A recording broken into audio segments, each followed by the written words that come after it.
Ayan o. Tulin o. Ginugupit. Parang nagkakatuwaan tayo dito, pero hindi po joke yan. Hindi yan joke ang ginagawa ninyo.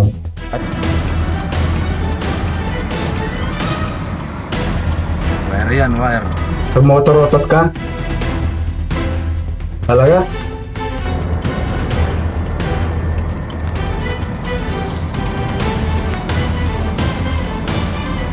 Tumigil ka na? Nagiba ka na? Nagbago ka na? Ha? Hindi na ba to?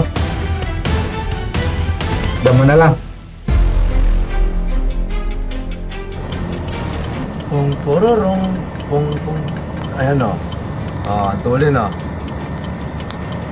Tulin, ginugupit.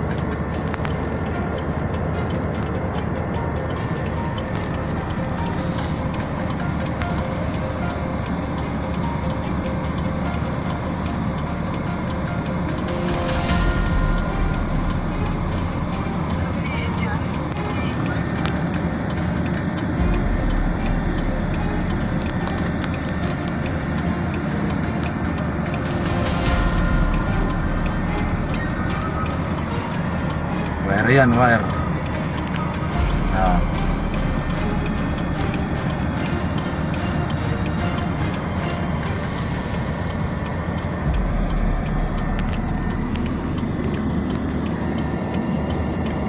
Wala na. Wala nangyari.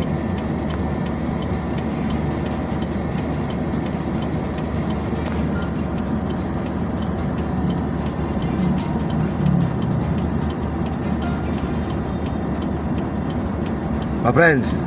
Sabi nga ni Mayor Isko, mga kababayan, Nagpapanting na ang tenga ng mga taga-Tondo. Sa totoo, marami yung gustong kumulit sa mga to. Dahil ito, sinisira na lagi yung imahe ng Tondo. So nangyayari, yung mga taga-Tondo na mismo, sila na po hinahunting ngayon.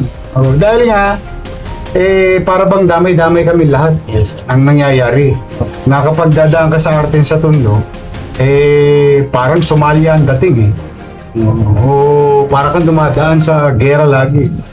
Matagal na po nagtinuyan simula nung naupo tayo nung Hulyo. Although may sumusubok, pailan-ilan, pero hindi na po rampan. Kaya lang yung sumusubok, nauhuli din. Hindi na po ang humahunting sa kanila, pulis ha. Ibig sabihin, nung hinahunting sila, pinag-iinteresan na yung buhay nila pare-pareho. Alam niyo sino nag-iinteres sa kanila? Taong bayan na. Pagbibigyan na yung mga gusto ng sakit na katawan nitong mga to. Hinahunting mo sila ng mga tao doon para manahimik na po sila habang buhay. Buti na lamang nalaman nila, tayo po, ako, tagubilin ko lagi sa MPD, and of course, General Santiago will do the same. Kalawitin lahat, kunin ng buhay hanggat kaya, at iharap sa hustisya. Kaya lamang po ito, ipinagpapaalala ko lang, baka may sumubok pa sa atin. Marami na po talagang mga taga-Tondo ang nanggigigil sa inyo. At pagbibigyan na kayo, baka misan, magulat kayo, tumimbong na lang kayo bigla dyan. But I doubt if it is going to be a policeman who is gonna do that. Because the policy of the city is simple. Kunin sila ng buhay hanggat kaya. At isumite sa husgado. At hayaan natin ng husgado magsasabi kung sino ang may sala o wala. Pero ito yung sinusuko nila, sarili nila, kasi putok na putok doon na hinahunting ho sila. Kasi hindi lang naman ho sila ang may balbon sa dibdib doon Marami yung taga-Arten, may balbon din ho sa dibdib. Nagtinuan na lang. Kasi nga gusto na nila maging mapayapa yung Arten. Kaya lang nangyayari kung tawagin namin sa kanto, damay-damay na. Parang lahat kami ngayon, puro kami jumper lahat dito. Nadadamay na yung komunidad. Pagbibigyan sana itong mga to. Putikaan nyo, nataon pa, puro taga barangay 123. Yung barangay 123, Moriones o pagitan namin, Mabuhay Street na yun. Kung saan ako lumaki. Sinasabi ko sa inyo, ulit-ulitin ko po. Ngayon lang parang nagkakatuwaan tayo dito, pero hindi po joke yan. Hindi yan joke ang ginagawa ninyo. At saka matakot kayo dahil yung taong bayan na ang nagagalit. Dati kami lang nagagalit dito eh. Eh kami, tuwan-tuwa ngayon. Nakita nyo, lalakas ang tao, nanonood ng tao. Binibidyoan na kayo. Kasi alam nyo bakit? Alam nyo bakit? Kasi naniniwala sila may gobyerno na sa Maynila. Kasi walang maglalakas ng loob magbigay niyan o magpo-post yan kung wala sila matatakbuhan. Kailan ka ulit bumiyahe? Pag motorotot ka? Talaga? Hindi ka nadali nung araw na hindi ka natokang? Nagbebenta ka? Hindi. Tumitira ka lang. Saan ka bumabiyahe? Ha? Ano? Ha? Ha?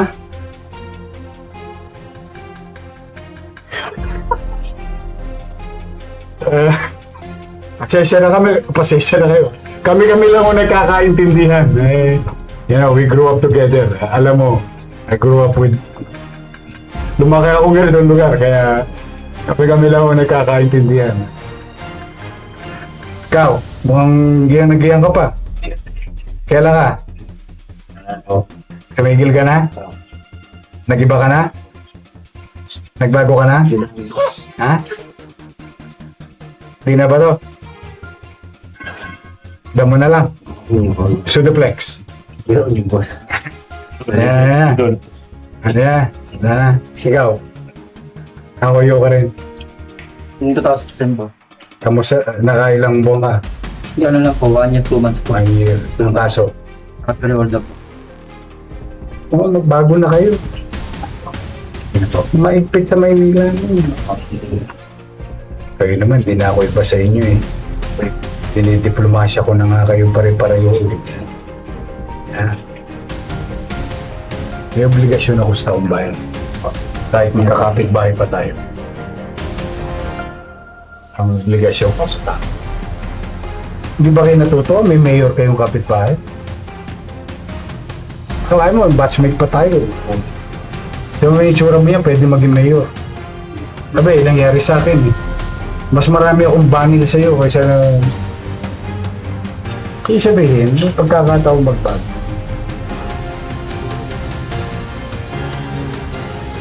Okay. Sana, hindi kayo tuluyan nung complainant. Hindi, mahuhuyo na naman kayo. Pero huwag na kayong babayahe doon, no? Kung kailangan magbago kayo ng buhay, magbago na kayo.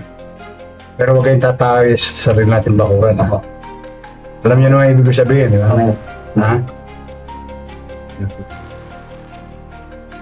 Kaya po, mga kababayan, sa mga nagtag sa akin, that your city government gave justice to the victim, to the complainant sa truck. Bahala na po kayo. Sa tangan po ito ngayon ng Manila Police District. Itong mga suspect natin. Yung naman sa isa, sana mauwi sa maayos na pag-uusap yung nangyaring aksidente. Kung meron man akong dapat ipagpasalamat sa Diyos, wala pong namatay. Dahil yung nakita natin, General, hindi natin nakalain na mabubuhay siya. Ilalim po. Ilalim. So, wala pong may gusto niyan. At nandyan na nga yan, moving forward, we resolve all those issues. Muli po sa inyong lahat, maraming salamat sa mga netizen na patuloy na naniniwala at muli nang nagtitiwala at nagtiwala at magtitiwala sa pamahalang lungsod ng Maynila. Dito sa Maynila may gobyerno. We will not allow or tolerate any abuse to any John Doe and Mary. Whether dumadako dito o dito nakatira. Hanggat maaari, sa maliit naming kaparahanan, through the leadership of General Santiago or the MPD and your city government, yung peace and order situation po ay patuloy namin isasakatuparan upang magkaroon ng kapanatagan ang mga mamamayan ng lungsod at mga taong dumadako sa lungsod ng Maynila. So muli, mag-iingat po kayo. Ito ang inyong lingkod, si Yorme po, at nagsasabi, Ha? Mga lolo't lola ko, I love you, masaya. Oo. Kayo ang ligaya ko sa buhay. Oo. Pag nakikita ko kayong nakangiti, or tanggal na po lahat ang pagod. Mag-iingat kayo, mga batang Maynila na tumitira ng your milk. Sana maging malusog kayo. At huwag kayong mag-alala sa mga nanay at tatay ninyo. Pa? Hanggang dito, may music ka. Sa mga nanay tatay, pumanatag kayo, hanggat may mapipiga ako sa bimpo, ay gagawin ko po at sasalukin ko lahat ng mapipiga, ipambibili ko naman ng gatas para sa nutrisyon, patibay na kalusugan, kinabukasan ng mga susunod na henerasyon, ang batang Maynila. Bagamat tayo gipit, na itatawid pa rin natin. Salamat sa Diyos. Salamat sa inyong lahat. Magandang araw po. If I'm not asking too much, please do share this broadcast, live broadcast of your Talk to the People na programa po ng Manila Public Information Office. Mag-ingat po kayo at pagpalain nawa kayo ng pong may kapal.